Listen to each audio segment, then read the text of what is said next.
बहू।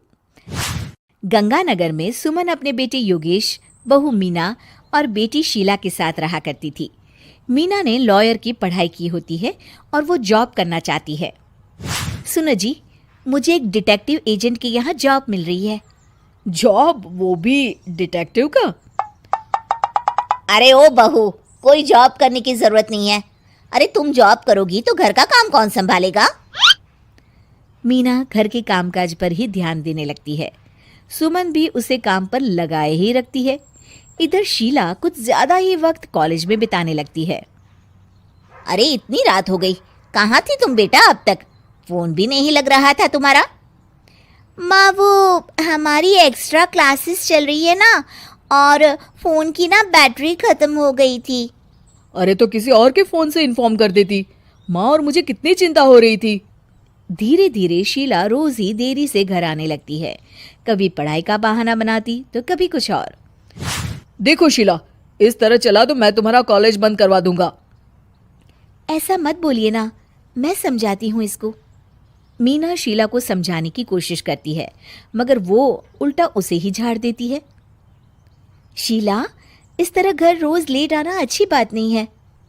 मुझे मत सिखाओ, बहू हो तो बहू के जैसे रहो। अरे मगर मैं तुम्हारी भलाई के लिए बोल रही हूँ ना शीला। दाल में कुछ तो काला है, मुझे पता लगाना पड़ेगा।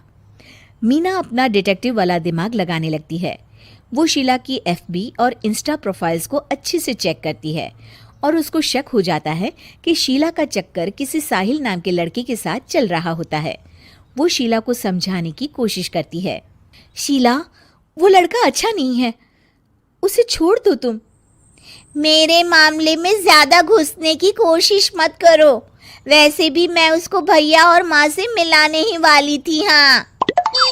थोड़े दिन बाद शीला का बीएफ साहिल अपने पिता के साथ उसका हाथ मांगने आ जाता है। मैं शीला से बहुत प्यार करता हूँ और उससे शादी करना चाहता हूँ।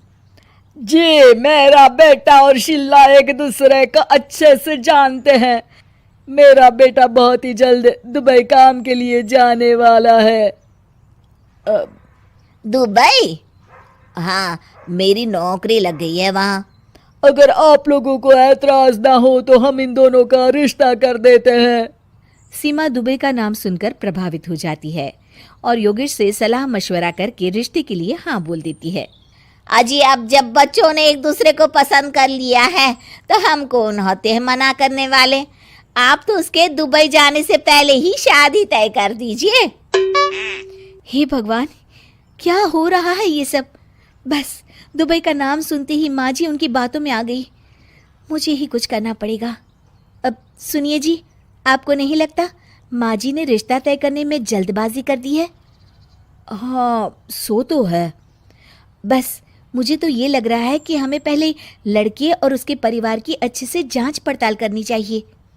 तुम माँ के फैसले पर शक कर रही हो मीना? नहीं नहीं जी, मेरा वो मतलब नहीं था। तो और क्या मतलब था? चुपचाप अपने काम पर ध्यान दो और घर की मुखिया बनने की कोशिश मत करो। हे भगवान, ये ऐसे नहीं मानेंगे, मुझे ही कुछ करना होगा। मीना अपना डिटेक्टिव माइंड लगाती है और साहिल और उसके परिवार के बारे में पूरी तरह से जांच पड़ताल करती है। तभी साहिल के पापा उनके घर कॉल करते हैं। जी, वो साहिल की दुबई जाने की टिकट करवा रहा था। अगर आप हाँ बोले तो शादी होते ही शीला भी उसके साथ ही दुबई चली जाएगी। अरे नेकी और पूछ पूछ जरूर करवा दीजिए। ठीक है ठीक है, वो ना थोड़े पैसों की कमी पड़ रही थी। आप बस 1 लाख रुपए ट्रांसफर कर दीजिए हमारे अकाउंट में। जी जी जरूर, बेटी की खुशी के लिए कुछ भी।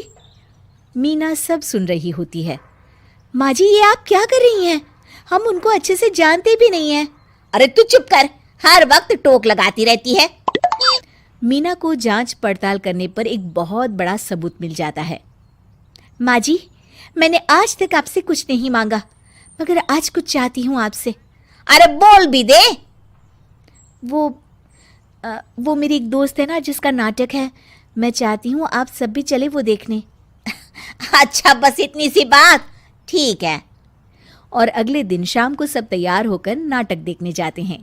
स्टेज से पर्दा उठता है और सभी देखकर हैरान हो जाते हैं कि स्टेज पर कोई और नहीं बल्कि साहिल और उसके पापा ही होते हैं। अरे साहिल यहाँ कैसे?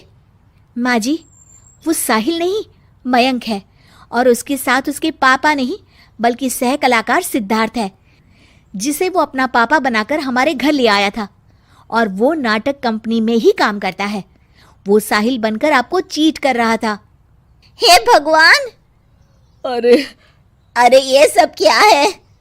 माँ जी, इतने दिनों से दोनों का पता लगा रही थी मैं, तब मुझे इन सब बातों का पता चला। हमें माफ कर दो मीना, हमने हमेशा ही तुम्हारी बातों पर ध्यान नहीं दिया और तुमको नीचा दिखाया। आई एम सॉरी भाभी। हाँ बहू, आज तुमने मेरी बेटी की जिंदगी बचाई है। तुम तो सच में डिटेक्टिव हो, डिटेक्टिव। ऐसा मत बोलिए माँ जी। अरे नहीं बेटा, हम लोग हमेशा बेटी और बहू में अंतर करते थे, मगर अब से ऐसा नहीं होगा। अब से तू अपने पसंद की जॉब करेगी और एक डिटेक्टिव बनेगी, हमारी बहू जेम्स बॉन्ड। आपको कहानी अच्छी लगी तो चैनल को लाइक, कमेंट और सब्सक्राइब करो।